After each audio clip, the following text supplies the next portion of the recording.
Je m'appelle Seynabou Diawara et j'évolue dans le domaine du marketing et de la communication depuis bientôt 4 ans. Donc, quand on parle de marketing communication, je dirais que pour faire simple, c'est en tout cas toutes les techniques qui visent à promouvoir l'ensemble des biens et des services d'une entreprise.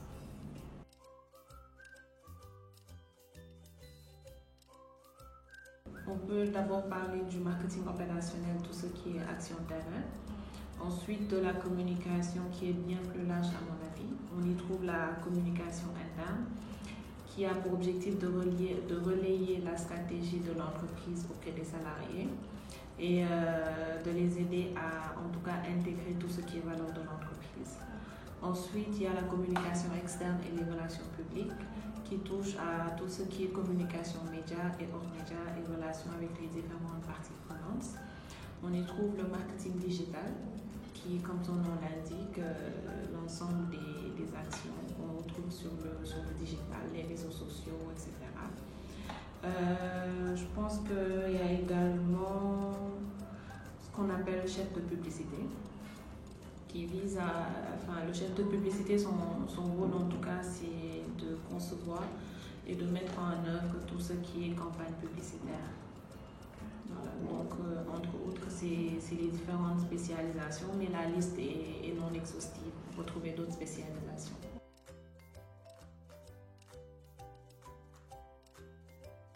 Récemment, j'ai été coordinatrice marketing et communication dans une entreprise de la place. Et je coordonnais d'abord les activités du département marketing et communication. C'est-à-dire, on avait 3 services dans le département, le service marketing opérationnel, le service digital et le service com interne. Donc, j'étais chargée en tout cas de coordonner les différentes activités de ces services-là. Et il m'est arrivé également de piloter le lancement d'une nouvelle application. Et je gérais la partie communication externe, c'est-à-dire essayer de cibler d'abord les médias, tout ce qui est télé, radio ou bien affichage et les différents petits journaux de la place, la presse, etc. Et ensuite, je devais m'assurer qu'on implémentait parfaitement la campagne au niveau de ces supports-là et m'assurer également que la campagne se déroulait conformément à ce qu'on avait prévu et qu'après qu'on atteigne les objectifs. Donc pour les périodes où il y a plus de travail, en fait ça dépend. Dans une entreprise, peut-être ce serait la période où il y a un lancement de produits.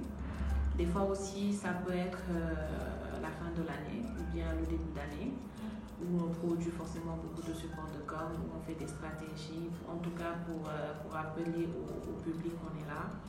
Et voilà, donc c'est à peu près ça.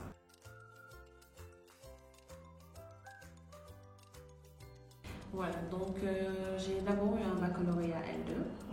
Ensuite, j'ai été reçue au concours de l'ESP. J'ai suivi une formation de 2 ans. À la fin, j'ai obtenu mon DUT, diplôme universitaire de technologie, avec l'option technique de commercialisation. J'ai ensuite été sélectionnée pour le DESCAF, diplôme d'études supérieures en commerce, administration et finance, où j'ai fait 3 ans, ce qui est, si on cumule avec le DUT, l'équivalent d'un master 2. Donc après ça, j'ai commencé avec des stages par-ci, par-là, des contrats, etc. Mais toujours dans le domaine du marketing et de la communication.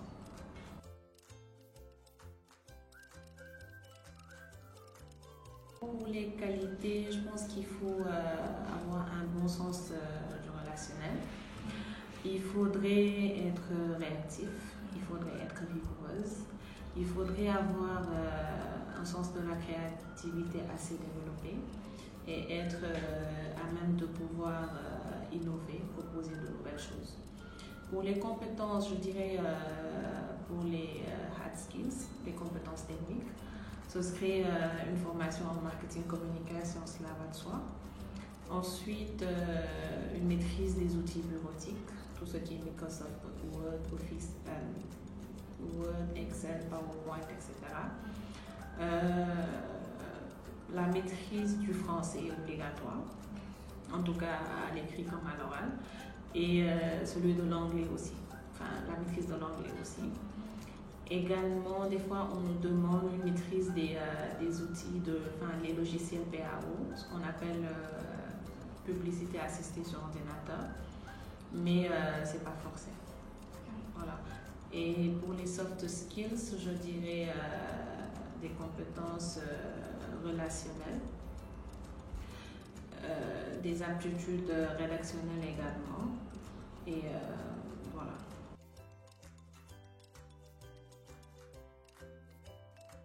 Je dirais que ce métier, c'est l'avenir. C'est l'avenir, je dirais. Parce que je ne vois pas, en fait, d'ici 10 ans, 20 ans, je ne vois pas les entreprises être en mesure de se passer du marketing et de la communication. Parce que les entreprises vont continuer à vendre, à produire des biens, à proposer des services. Et forcément, qui dit production dit comment essayer de vendre ça. Parce que sinon, c'est la fin de l'entreprise.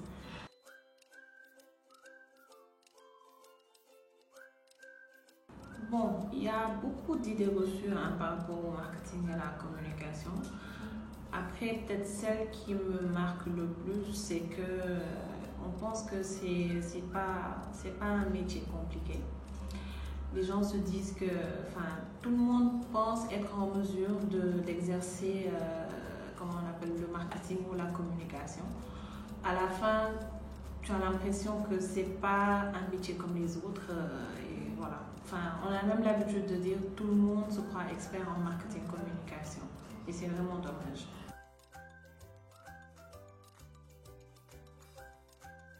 C'est le fait de tout le temps avoir des challenges. C'est-à-dire qu'on est tout le temps obligé de se surpasser, d'essayer de trouver quelque chose de nouveau. Parce que la concurrence, elle est là en fait, et elle est rude. Donc tout le temps, à force de vouloir rester dans notre zone de confort, on est facilement dépassé par, comment on appelle ça, par ce qui se passe, etc. Donc on est tout le temps obligé d'innover, d'aller rechercher, d'être tout le temps connecté à 100% au monde qui nous entoure, etc. Donc je dirais que c'est ça.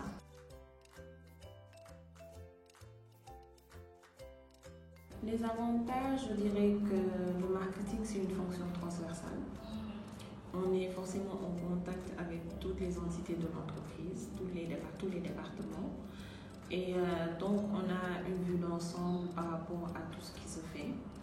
On est en contact avec différentes personnes. Et voilà, ça fait aussi le charme du métier.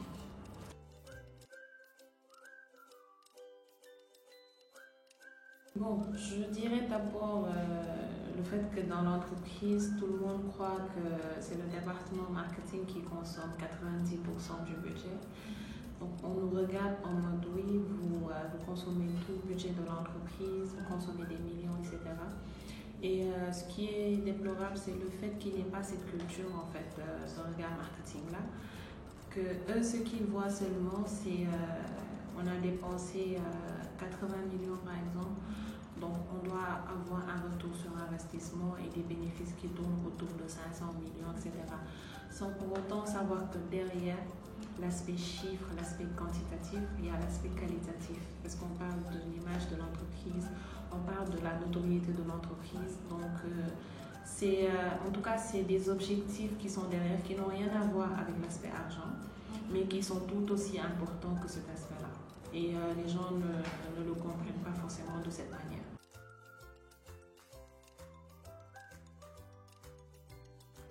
C'est d'abord d'être persévérant, de ne pas laisser tomber juste parce qu'on entend des préjugés ou bien des idées reçues par rapport au domaine marketing. C'est un domaine très intéressant et comme je l'ai dit tantôt, qui a énormément d'avenir. Également, ne pas se limiter aux cours qu'on reçoit à l'école.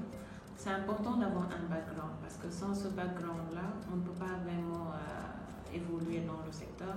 Il y a certaines notions qu'on peut trouver à l'école qui seront importantes pour nous à l'avenir.